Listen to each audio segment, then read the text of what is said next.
কী রে পল্টু, তুই কি কাজটা ভালো করলি? এই ফুটো, তুই কি বলছিস? আমি তো কিছু বুঝতে পারছি না। এই যে তুই পাগলের মতো অভিনয় করে হসপিটালে ভর্তি ছিলি, এই কাজটা কি তুই ভালো করলি? কি করবো বল ফুটো, পুলিশের হাত থেকে বাঁচার জন্য একটু পাগলা অভিনয় করলাম, আর কি করবো তুই বল। নে নে, এবার বাড়ি দিয়ে চল, বর সপ্তাহ আমাদের এমনিতে ছেড়ে দিয়েছে। পুলিশ মামা ছেড়ে দিয়েছে ভালো কথা, কিন্তু তোর মুখটা এত কালো হয়েছে কেন? কালো হবে রে ভাই, যে শালাদের জন্য আমরা জেলে গেলাম, সেই শালাকে যতক্ষণ জেলে না পাঠাবো ততক্ষণ মুখটা ভার হয়ে থাকবে রে। ফুটো, তুই ঠিক কথা বললি, ওই শালাদের জেলে পাঠাতেই হবে। তুই শালা চুপ কর, সবসময় শুধু ভয় কুতকুত করিস। এ ফুটো, যা হওয়ার হয়ে গেছে, এখন যেতে ভাই। হ্যাঁ, বুঝতে তো পারছি তোদের কত বাজে দম আছে। আর তুই রে পল্টু পাড়া, এত ভালো অভিনয় করতে পারতি, আর জানতাম না তো।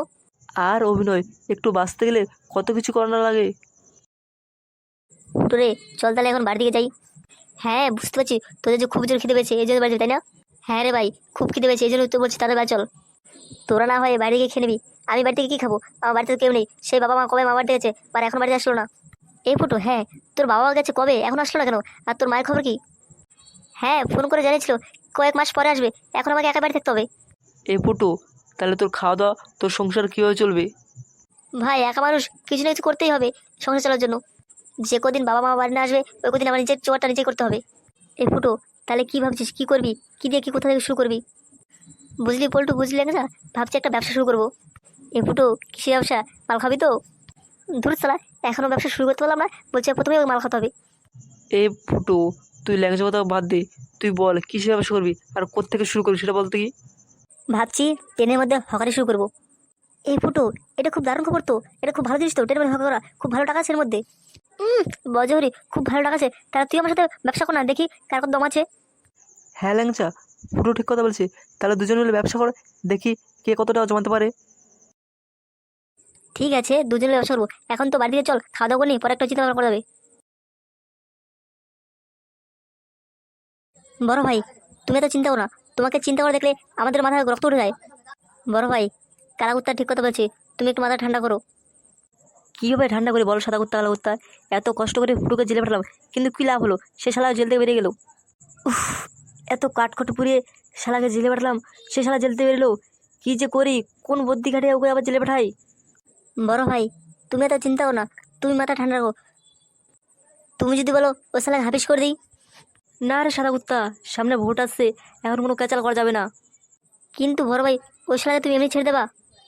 হ্যাঁ বড় ভাই, ওই শালাকে এমনি ছেড়ে দিলে ভোট শুধু কাচাল করে। আরে কে ছেড়বে, কিন্তু এখন অন্য টেকনিক খাটিয়ে ওকে জেলে পাঠাতে হবে। ওই শালা ফুটো, কি জানি কি মতলব খাটিয়ে জেল দিয়ে বেরিয়ে গেলো। ওই শালা খুব ট্যালেন্ট আছে, তুমি এত কাটকট পুড়িয়ে জেলে বেড়ে ওই শালা এমনিতে বেরিয়ে গেলো। ওটাই তো ভাবছি রে আমি, এত কাঠখট পুড়িয়ে পাঠালাম জেলে, ও শালা কীভাবে বেরোলো? শালা ঘোষ সাহেবকে এতগুলো মিষ্টি বার পাঠালাম, শালা কোনো কাজই করলো না। দেখো বড় ভাই, ওই শালা হয়তো ফুটোর কাছ থেকে হয়তো বেশি মিষ্টি পেয়ে নিয়েছে, এই জন্য তোমার কাজ না করে ওর কাজটা করে দিয়েছে। হ্যাঁ বড় ভাই, আমার এটা মনে হয় ওই শালা মনে হয় ফুটোর কাছ থেকে নিশ্চয়ই টাকা খেয়েছে, এই জন্য ওকে ছেড়ে দিয়েছে। কি হলো এবার সাহেব, এত কি ভাবছেন? হ্যাঁ কে? ঘোষবাবু আপনি? আপনি কি কাজটা ভালো করলেন? আমার কাছ থেকে এতগুলো মিষ্টি প্যাকেট নিয়ে কোনো কাজই করলেন না। কি বলছেন এমএলএ সাহেব, আপনার কাছ থেকে পয়সা নিয়ে একটা কাজ করিনি। না, যদি কাজই করতেন তাহলে আজকে পুরো জেলে থাকতো, বাইরে ঘুরে বেড়াতো না। কি করবো এমএলএ সাহেব, এই কেসটা বরাবর নিজে হ্যান্ডেল করছে, এর মধ্যে আমাদের কোনো হাত দিতে দিচ্ছে না। দেখুন ঘোষবাবু, আপনাকে তো বেশ কিছু বলিনি, বলেছি ওই কেসটার মধ্যে ফুটোকে ফাঁসিয়ে দিন, এই কাজটুকু আপনি করতে পারলেন না। স্যার, শুনেছি আপনাদের হাতে অনেক ক্ষমতা, আপনি ফুটোকে কদিন জেলের মধ্যে রাখতে পারলেন না, এই আপনাদের ক্ষমতা? আপনি জানেন না এমএলএ সাহেব, আমাদের বড়বাবু উনি নিজের কেসটা তদন্ত করছে, এমনকি আমাদের ওই ফাইলও হাত দিতে দিচ্ছে না। এমনকি ফুটো ও তার দলবলকে নিজের দায়িত্বে জেল থেকে ছেড়ে দিয়েছে। কি বলছেন এমএলএ সাহেব? তাহলে যত নষ্ট করে হচ্ছে আপনাদের বড়বাবু। হ্যাঁ এমএলএ সাহেব, আমাদের বড়বাবু কাজটাই করলো, না হলে আমি তো পুরো ফাঁসি দিচ্ছিলাম। বড় ভাই, তুমি বলো তো থানা ওসিকে খালাস করে দিই। না রে সাদা কুত্তা, এখন সে প্রয়োজন হবে না, যখন প্রয়োজন হবে তখন আমি বলবো। এমএলএ সাহেব, এ কি বলছেন, আমাদের ওসি সাহেবকে খালাস করে দেবেন? কেন, আপনার এতে আপত্তি আছে? ও খালাস করলে তো আপনার লাভ আছে, আপনি থানা বড়বাবু হবেন। সত্যি এমএলএ সাহেব, আপনি আমাকে বড়বাবু বানাবেন? অবশ্যই বড়বাবু, আপনি যদি আমার কথা মতো কাজ করেন আপনাকে অবশ্যই থানার বড়বাবু বানাবো। তাহলে এমএলএ সাহেব বলুন, এখন আপনার জন্য কি করতে হবে? এখন কোনো কাজ করলাম না, যখন প্রয়োজন হবে যে কাজটা বলবো ঠিক সেই মতো কাজ করবেন, এর থেকে বেশি কিছু করবেন না। ঠিক আছে এমএলএ সাহেব, আমি এখন থানা যাই। হ্যাঁ যান, প্রয়োজন হলে আপনাকে খবর দেবো। বড় ভাই, হ্যাঁ বল, কী হয়েছে? বড় ভাই, তুমি কি সত্যি সত্যি ওকে থানার বড়বাবু বানাবে? হ্যাঁ রে সাদা কুত্তা, ওকে বানালে আমার খুব লাভ আছে। আমি যেসব দুনিয়ার কাজ করি, ঠিক আছে, এখন ওসি সাহেব থাকলে সমস্যা হতো রে। এই জন্য ঘোষ সাহেবকে বড় বানিয়ে আমার পাশে রাখবো। বড় ভাই এই কাজটা খুব ভালো হবে, কোচ সাহেব আমাদের বড় হলে অনেক হেল্প হবে আমাদের। হ্যাঁ, এই জন্যই ঘোষ সাহেবকে আমাদের থানার বড় বানাবো। সাদা কুত্তা, তুই একটু যা তো, ফুটোর খবর নিয়ে তো দেখতো ফুটো কি করে। ঠিক আছে বড় ভাই, আমি এখনই যাচ্ছি। বড় ভাই তুমি কি বাড়ি যাবে না? বাড়ি গিয়ে কি হবে রে যদি শান্তি মতো ঘুমাতে না পারি? বড় ভাই তুমি বাড়ি চলো, বাড়ি গিয়ে 2 প্যাক মাল্টেনে ঘুমিয়ে পড়ো। না রে কালকুত্তা, যত সময় পর্যন্ত ফুটোর একটা ব্যবস্থা না করতে পারবো তত সময় ঘুম আসবে না। ওই শালাকে জেলে পাঠাতে হবে। এই শ্বশুর বাড়িতে কবে এসেছি, অনেক দিন হয়ে গেলো। আমার ছেলেটা কেমন আছে কি জানি, ওর জন্য মনটা খুব খারাপ লাগছে।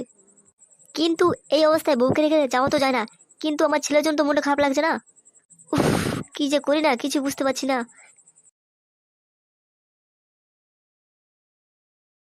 কি হয়েছে এখানে বসে বসে, তুমি কি ভাবছো? ভাবছি আমি তুমি তো এখানে কবে চলে এসেছি, আমাদের ছেলেটা বাড়িতে একা একা কিভাবে থাকছে খাচ্ছে কিছু তো জানি না। তুমি কি এখানে দাদা বাড়িতে একা একা থাকতে হবে? তাহলে আমি কয়েকদিন গিয়ে আমার ছেলে দেখে আসতাম। ঠিক আছে, তোমার এদিকে চিন্তা করা লাগবে না, তুমি ওদিকে যাও, আমাদের ছেলের খবরটা তুমি, ঠিক আছে? ঠিক আছে গিন্নি, আমি এখনই বেরোচ্ছি। তুমি সাবধান দেখো দাদা বাড়িতে। সেই আসার সময় দেখেছি ঘরে অল্প করে চাল রয়েছে, হাতে টাকা পয়সা দিয়েছিনি। ছেলেটা কীভাবে কী খাচ্ছে যাচ্ছে, ওই জন্য চিন্তা হচ্ছে।